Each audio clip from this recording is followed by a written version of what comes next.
Traders को liquidity के साथ यूजुअली दो चैलेंजेस फेस करने पड़ते हैं। पहला चैलेंज होता है ये समझना कि कौन सा लेवल एक्चुअली टारगेट हो रहा है, और दूसरा चैलेंज होता है ये समझना कि प्राइस कंटिन्यूएशन करेगी या रिवर्सल। ये चीज़ एडवांस मार्केट स्ट्रक्चर की अंडरस्टैंडिंग मांगती है, जो ज़्यादातर ट्रेडर्स के पास नहीं होती। इस वीडियो में हमने लिक्विडिटी ट्रेडिंग के बारे में जो भी जानना ज़रूरी है उसे 5 सिंपल स्टेप्स में ब्रेक डाउन किया है। तो बिना टाइम वेस्ट किए स्टेप नंबर 1 से स्टार्ट करते हैं, जो है लिक्विडिटी के डिफरेंट फॉर्म्स को समझना। लिक्विडिटी का मतलब होता है चार्ट के ऐसे एरियाज जहां या तो काफ़ी ज़्यादा अनफिल्ड ऑर्डर्स होते हैं या फिर काफ़ी ज़्यादा स्टॉप लॉसेस होते हैं। और लिक्विडिटी 2 डिफरेंट फॉर्म्स में प्रेजेंट होती है। जब लोग नॉर्मली लिक्विडिटी की बात करते हैं तो वो यूजुअली एक्सटर्नल रेंज लिक्विडिटी यानी ERL की बात कर रहे होते हैं, जो या तो प्रीवियस स्विंग हाई होता है या फिर प्रीवियस स्विंग लो। ये चार्ट के पिवटल मोमेंट्स होते हैं, क्योंकि यहीं से या तो ट्रेंड कंटिन्यूएशन होता है या फिर ट्रेंड रिवर्सल होता है। लिक्विडिटी रन्स और लिक्विडिटी स्वीप्स के फॉर्म में, जिनके बारे में हम वीडियो के आगे बात करेंगे। लिक्विडिटी का दूसरा फॉर्म होता है इंटरनल रेंज लिक्विडिटी यानी IRL, जो FVGs का ही दूसरा नाम है। ये वही चीज़ होती है जिसे प्राइस फ्यूल की तरह यूज़ करती है स्विंग हाइज और स्विंग लोज को अटैक करने के लिए।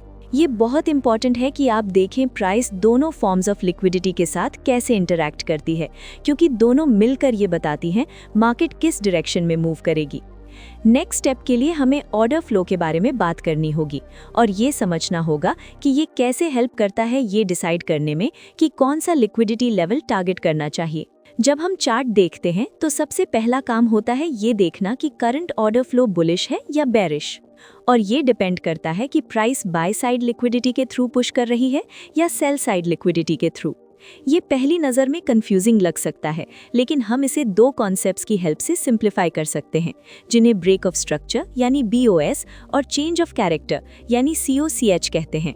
अब देखते हैं ये कैसे काम करते हैं। जब चार्ट पर एक नया स्विंग बनता है तो स्विंग हाई और स्विंग लो पर लिक्विडिटी लेवल्स क्रिएट हो जाते हैं।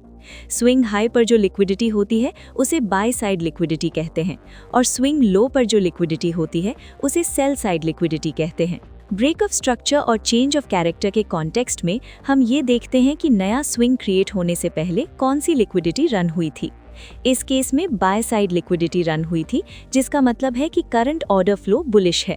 इसको ध्यान में रखते हुए current break of structure level buy side liquidity होता है, क्योंकि ब्रेक ऑफ स्ट्रक्चर उस लेवल को रेफर करता है जिसे ब्रेक करना जरूरी होता है ताकि करंट मार्केट ट्रेंड कंटिन्यू कर सके, जो इस केस में अप ट्रेंड है।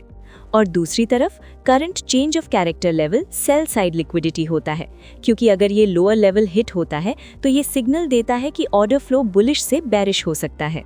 इस एग्जाम्पल में प्राइस बाय साइड लिक्विडिटी के ऊपर पुश करती है, जिससे ब्रेक ऑफ स्ट्रक्चर क्रिएट होता है और ये कंफर्म होता है कि अप ट्रेंड कंटिन्यू हो रहा है।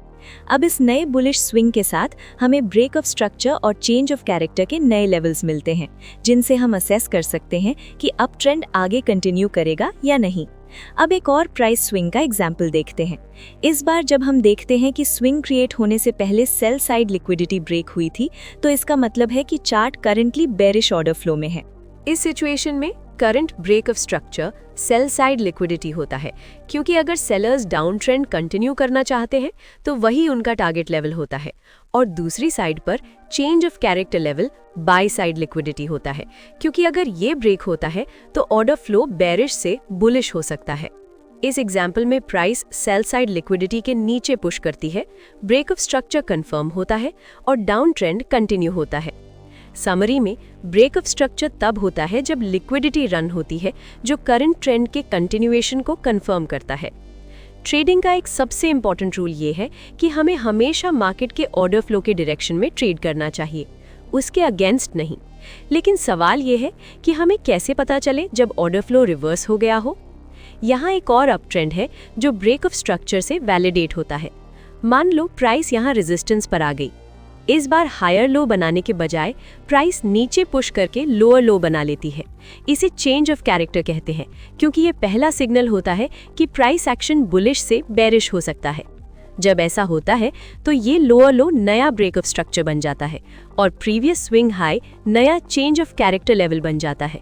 क्योंकि अब इसी हाई को ब्रेक करना पड़ेगा ताकि ये सिग्नल मिले कि मार्केट वापस बुलिश ऑर्डर फ्लो में जा सकती है। लेकिन अभी हमें तुरंत बेरिश बायस नहीं लेना चाहिए, क्योंकि ये चेंज ऑफ कैरेक्टर सिर्फ एक लिक्विडिटी स्वीप भी हो सकता है। इसलिए हमें वेट करना चाहिए कि price break of structure level के नीचे पुश करती है या नहीं, क्योंकि वही डाउन ट्रेंड के स्टार्ट को कंफर्म करेगा। समरी में break of structure trend continuation confirm करता है और चेंज ऑफ कैरेक्टर ये सिग्नल देता है कि ऑर्डर फ्लो की डायरेक्शन रिवर्स हो सकती है। अब हम नेक्स्ट स्टेप में एक्सटर्नल रेंज लिक्विडिटी और इंटरनल रेंज लिक्विडिटी के रिलेशनशिप को समझते हैं। यहाँ एक अप ट्रेंड है और हम जानते हैं ये अप ट्रेंड है क्योंकि प्राइस ने प्रीवियस स्विंग हाई के ऊपर ब्रेक ऑफ स्ट्रक्चर क्रिएट किया है। इस नए बुलिश स्विंग के साथ हमें current external range liquidity levels मिलते हैं और क्योंकि स्ट्रक्चर अप ट्रेंड में है तो हमें एक्सपेक्ट करना चाहिए कि प्राइस अपर बाय साइड लिक्विडिटी को टारगेट करेगी। लेकिन उसके लिए प्राइस को सपोर्ट चाहिए होता है जो नेक्स्ट बुलिश लेग क्रिएट करे। ये सपोर्ट मिलता है प्रीवियस स्विंग के अंदर बुलिश इंटरनल रेंज लिक्विडिटी के फॉर्म में, यानी एक बुलिश फेयर वैल्यू गैप। ये वही फ्यूल है जिसे मार्केट यूज करती है by side external range liquidity को ब्रेक करने के लिए। इस प्रोसेस के बाद मार्केट एक नया स्विंग क्रिएट करती है जिसका अपना एक्सटर्नल रेंज लिक्विडिटी होता है।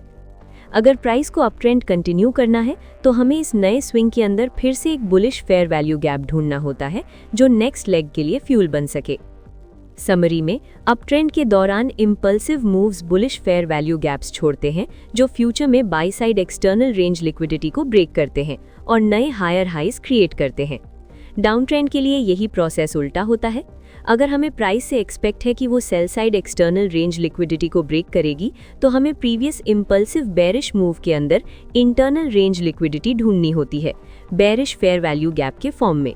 ये इंटरनल और एक्सटर्नल रेंज लिक्विडिटी का रिलेशनशिप है जिससे ट्रेंडिंग मूव्स चार्ट पर फॉर्म होते हैं। इसलिए टेक्निकल एनालिसिस करते वक्त ये बात हमेशा ध्यान में रखनी चाहिए, क्योंकि जब इंटरनल रेंज लिक्विडिटी डिसरिस्पेक्ट होती है तो ये पहला साइन होता है कि market change of character level को अटैक करने वाली है जो फुल रिवर्सल ला सकता है। अब नेक्स्ट स्टेप है लिक्विडिटी रन्स और लिक्विडिटी स्वीप्स के बीच का डिफरेंस समझना और ये प्रिडिक्ट करना कि कौन सा होने वाला है। जब price external range liquidity level को अटैक करती है, यानी प्रीवियस स्विंग हाई या प्रीवियस स्विंग लो को, तो वो दो काम कर सकती है। या तो वो सेम डायरेक्शन में कंटिन्यू करेगी जिसे लिक्विडिटी रन कहते हैं, या फिर वो रिवर्सल क्रिएट करेगी जिसे लिक्विडिटी स्वीप कहते हैं। ये सुनने में सिंपल लगता है, लेकिन लिक्विडिटी लेवल पर प्राइस क्या करेगी ये समझना ही जहां मैक्सिमम ट्रेडर्स स्ट्रगल करते हैं। अब सबसे पहले लिक्विडिटी रन्स देखते हैं। यहाँ एक स्विंग हाई है जो करंट एक्सटर्नल रेंज लिक्विडिटी है। प्राइस ऊपर पुश करती है और उस लेवल के ऊपर क्लोज करती है, लेकिन अभी ये लिक्विडिटी रन नहीं है, ये सिर्फ एक ब्रेकआउट है। हमें एक एडिशनल बुलिश कैंडल चाहिए जो एक bullish fair value gap create करे जो एक्सटर्नल रेंज लिक्विडिटी के ब्रेकआउट के साथ ओवरलैप करे। क्योंकि बुलिश मूव को कंटिन्यू करने के लिए प्राइस को इंटरनल रेंज लिक्विडिटी क्रिएट करनी होती है जिसे वो नेक्स्ट रिट्रेसमेंट के टाइम सपोर्ट के तौर पर यूज कर सके। अगर फेयर वैल्यू गैप लेवल के ऊपर क्रिएट होता है तो वो भी वैलिड होता है। इम्पॉर्टेंट बात यह है कि इंटरनल रेंज लिक्विडिटी ब्रेकआउट के दौरान या ब्रेकआउट के बाद क्रिएट होनी चाहिए।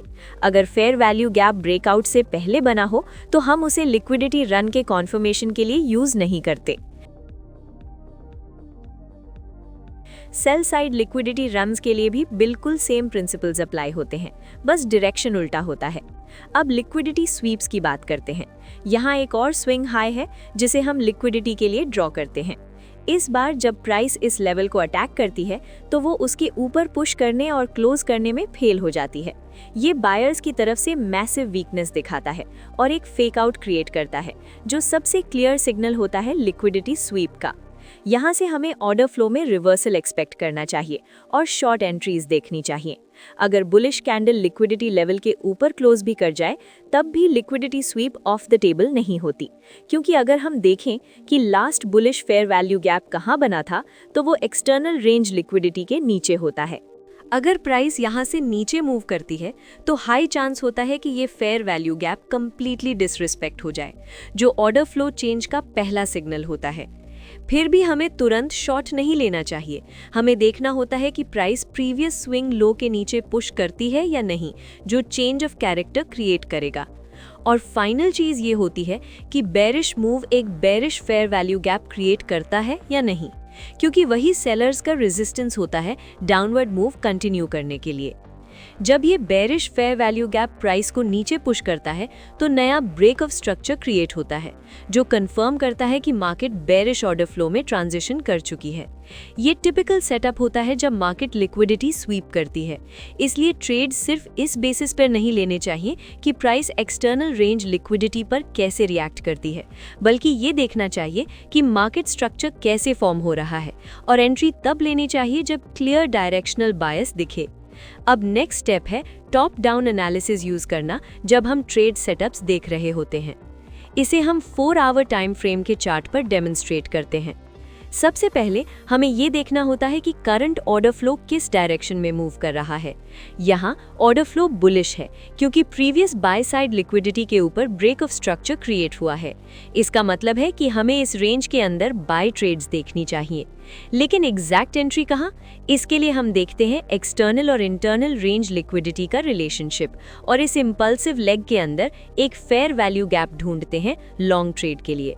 लेकिन सिर्फ प्राइस का उस फेयर वैल्यू गैप में आना काफ़ी नहीं होता, हमें लोअर टाइम फ्रेम पर जाना होता है ताकि ये कंफर्म हो कि market 4 hour fair value gap को रिस्पेक्ट कर रही है या नहीं। अब हम वही चार्ट देख रहे हैं लेकिन 15 मिनट टाइम फ्रेम पर। यहाँ ऑर्डर फ्लो बेरिश है जो ब्रेक ऑफ स्ट्रक्चर से कंफर्म होता है, लेकिन क्योंकि हमें लॉन्ग ट्रेड लेना है तो हमें 15 मिनट टाइम फ्रेम पर रिवर्सल देखना होता है जो 4 आवर बुलिश ऑर्डर फ्लो के साथ अलाइन हो। एक्सटर्नल रेंज लेवल्स मार्क करने पर हमें एक लिक्विडिटी स्वीप दिखता है, उसके बाद bearish fair value gap disrespect होता है, फिर चेंज ऑफ कैरेक्टर आता है। अब बस बुलिश ब्रेक ऑफ स्ट्रक्चर का वेट होता है जो रिवर्सल कंप्लीशन का सिग्नल देता है। जब रिवर्सल होता है तो उसके बाद जो पहला फेयर वैल्यू गैप बनता है उसे सिल्वर बुलेट कहा जाता है। ये मार्केट का highest probability fair value gap होता है। इसी पर हम अपना लॉन्ग ट्रेड एंटर करते हैं। अब हम वापस 4 आवर टाइम फ्रेम पर जा सकते हैं क्योंकि हमें कंफर्मेशन मिल चुकी होती है कि 4 hour fair value gap respect हुआ है 15 मिनट रिवर्सल के बेसिस पर। यहाँ से हम एक्सपेक्ट करते हैं कि प्राइस बाय साइड लिक्विडिटी की तरफ पुश करे, जहाँ हम ट्रेड एग्जिट कर सकते हैं। चाहे तो ट्रेड को ज्यादा टाइम के लिए होल्ड भी कर सकते हैं अगर लगता है मार्केट बुलिश कंटिन्यू करेगी, लेकिन इसके लिए हमें और हायर टाइम फ्रेम जैसे वीकली चार्ट जरूर एनालाइज करना चाहिए। वीकली टाइम फ्रेम पर मार्केट बेरिश स्विंग्स बना रही होती है, जिसका मतलब है कि शॉर्ट टर्म बुलिश ट्रेड सही होने के बाद भी price weekly bearish fair value gap के अंदर आ चुकी होती है। इसलिए लोअर टाइम फ्रेम पर रिवर्सल एक्सपेक्ट करना चाहिए ताकि प्राइस वीकली मार्केट स्ट्रक्चर के साथ अलाइन हो।